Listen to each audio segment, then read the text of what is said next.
Welcome. This is a help for program number 6.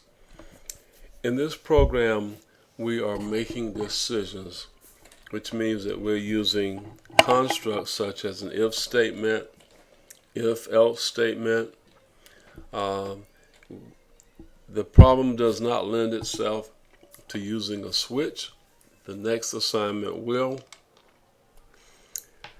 So I want you to become aware of a tool that we can use to do our flowcharts.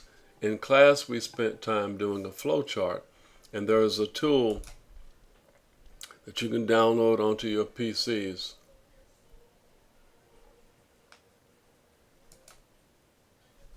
called Raptor.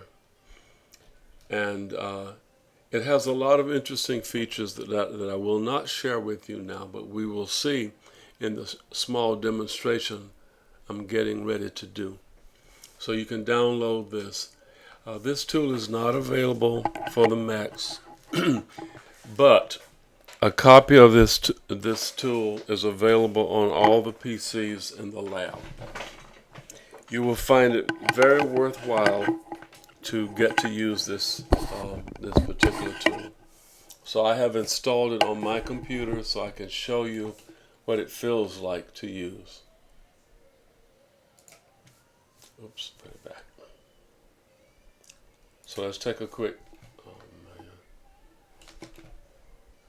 where was? Do this, okay. All right, forgot what I was doing. So let's look at the code on the left, and we're going to develop a flowchart using Raptor that matches the code. Notice that Raptor gives you a surface for drawing the flowchart. Recall that the rectangles mean some computation. The parallelograms indicate input or output. And the decision flow is represented by this diamond here. So let's get started by creating some variables. That looks like an assignment. Oh man, this thing is doing weird stuff. We're going to call this demo. And we're going to take an assignment, drag the box here, drag another box there. We need to do 3 assignments, so we'll just get them all done. Then edit it. And we're going to set what variable? A, we're going to set it to 5. What variable? B, we're going to set it to 6. What variable? C to 7. So that completes the initial part. Now we want to do some output. So we need a box like this. And we're going to do what? I think we may need 2 of these. I think we're going to need 2 of these. Let's play it safe and just do 2 of them. The first one is going to say, what is the label that you want to print out? So we're going to say A equals plus A.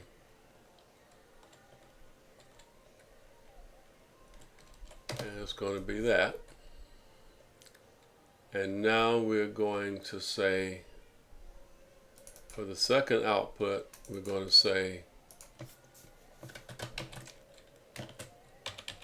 old C equals. We're going to put a plus sign to say the variable that we want printed. Alright, notice that this says end current line, which is like the end line. So let's go back up here and fix this so we do not end the current line. And that way we'll have one line of output from these 2 statements. Now the next thing we want to do is input. So we drag the input here. You edit the input. It's going to ask you what's the prompt. Enter value for B. Some of you might say it looks like we're writing a program. And you're pretty close, right? And we need to do what? Can we just copy and paste this? No. We need another, now we need an if statement. So where's the if statement? This guy here, drag it, put it here. Notice that the if statement, we have an else, so we know that we need to have a consequence, need to have an alternative. And now we can fill in the alternative. What's the alternative? Set C to C plus B. And here we say set C to C plus A. Right, and then finally we need an output. And it's going to say what? Say new C equals, and we're going to say plus C in the current line. So we've basically drawn the flow chart. Now with Raptor we can do a couple things. One is we can save this. We'll call this demo.rap. RAP is the Raptor flowchart file. It is not a text file. Instead, it's a binary file that can only be opened up and viewed using the Raptor tool. That's the first part. Now, Raptor does other things. Let's take a look. We said we can edit things. What can we edit? We can view. We can run. You might say, what in the world does it mean to run? Well, it really means we can kind of walk through this program and see what happens as it runs. So let's pay attention. Oh, that's good. Notice that we never put our condition in here. What in the world were we thinking? So what's the condition here? Come on now. Go back to edit, I guess. Kill the run, exit from the run. Go back. See if we can do this. Okay. What's the comparison we want to make? We want to say B greater than A. That's a comparison. Okay. That kind of destroys the diamond look, but it still is a diamond here. So now let's run through this, step through it. Step. First step is that. We can say run and step. Or notice it says F10 to make the next step. So let's use F10, boom. Notice that on the side we see the values of A, B, and C. And now we're going to say what? What's happening here?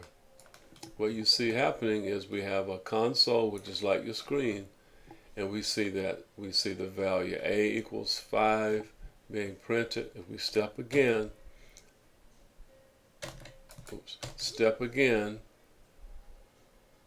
we have A and old C. Now we're going to get a value. We're ready to execute the statement that says the step that says get a value for B. Going to step into that. And where is it?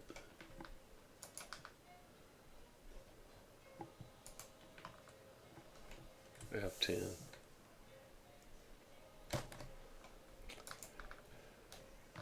I'm missing something. There's a prompt someplace. Let's try it again. Go back. Try it. Here's the input screen where you put a value in. So let's put the value 4.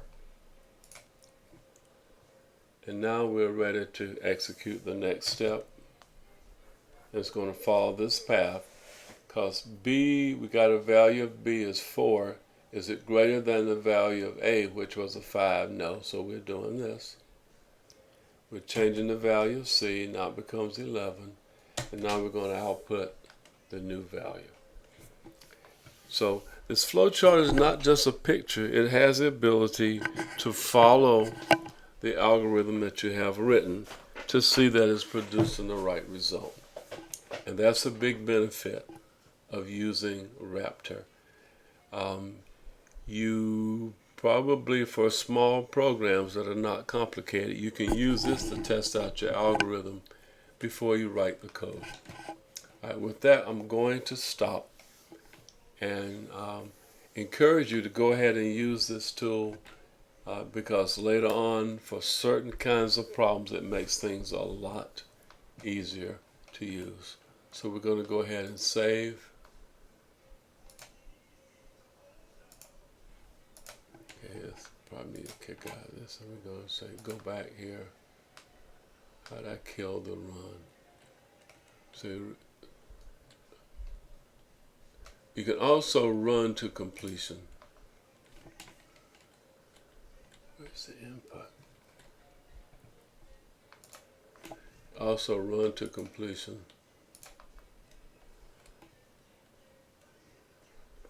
Okay, here's the input value. Let's say it's 12 this time. And you will find out that you get a different answer this time. All right, so I think with that, we're going to just save it.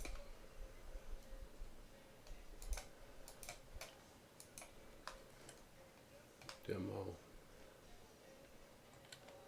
I'm going to call it if prog, because that's what I called it here. All right. By the way, the file if prog is in the public repository. So if I get out of here and I can say cp status if prog, you will see that there's a file here that has this program in it. So you can practice what you just saw me do. All right, with that, we're signing off again. Goodbye.